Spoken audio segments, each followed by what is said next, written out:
mean, I wish I was like Bono or Sting and I could be like, I'll take that rainforest and save it. Just left a bad taste in my mouth as far as trying to shove a young kid into religion or whatever, so I kind of just rebelled against it, I guess. That's probably the only thing I think we've ever agreed on as a band, is that we'd like to push the boundaries. Any success that we've had, we've always springboarded into more creative freedom. Alexis on Fire, Papa Roach, Wolf Mother, Chris Cornell, Fall Out Boy, Lily Allen, Korn, Deftones. and you're watching the Adlercast. All right, I'm gonna be honest with you here. Brian Adler, big metal fan. I really dig the band that we've got on today. I have for years, and I think that the reason goes well beyond those dramatic, intelligent lyrics that they always pump out, and more than anything speaks to the testicular fortitude these guys have shown from day one. I mean, seriously, these guys looked metal cliches in the face and said, "F you metal cliches, we're just gonna do what we're gonna do, and that's how it's gonna be." And it works for them. Now, they came incredibly close to breaking up before putting out this last record. Today, we're gonna find out what it was that kept them together, and we're also gonna tackle some of the bigger topics, you know, religion, homelessness, that kind of stuff. That and lots more today with Deftones on the Adlercast.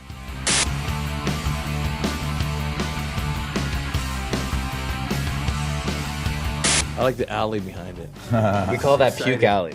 Okay. Very famous at Vancouver. Yeah. It used to be Crack Alley, but then everyone doing crack started puking, and Nice. one thing led to another. Sure, all right.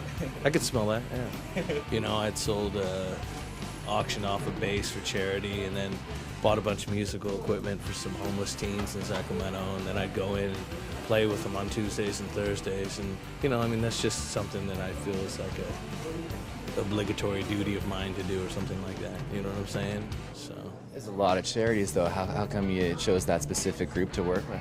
Well, I mean, it's local, you know what I mean? I mean, I wish I was like Bono or Sting and I could be like, I'll take that rainforest and save it, you know what I mean? But I just financially don't have that kind of freedom, and so, I mean, I think it's important for people to work on a local level. You know, that's where you live, that's your hometown, that's where you can see an impact, you know what I'm saying?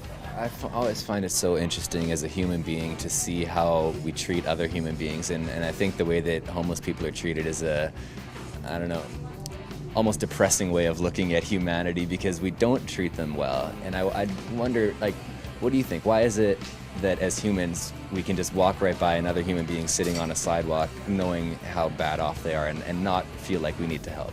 I think besides being just desensitized as human beings, that in a lack of compassion, we're also kind of terrified by the prospects that this is the duality of what we could be, like that. I mean, it's easy.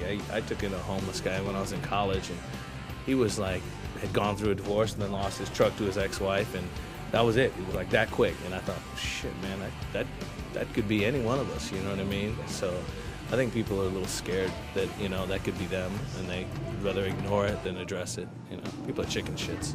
Are you religious guys at all? I'm not very religious at all, you know. I grew up Catholic, you know, and then my other family, step family, you know, I tried putting me through Christian school early on, and I think just left a bad taste in my mouth as far as trying to shove a young kid into religion or whatever. So I kind of just rebelled against it, I guess, but I'm not against it or anything, you know what I mean? I think whoever or whatever your faith is, you know, whether it be anything religious or on some kooky shit, you know, at least you have some sort of faith, you know. So. I've been like a Buddhist for 18 years, and then not a very good one apparently, you know what I mean? If I don't take Xanax, I feel like beating the shit out of everyone, so I don't know how good of a Buddhist I am. I think we just wanted to make sure we stayed a band, primarily. Just the fact that we were able to finish that project during that time is a great achievement for us.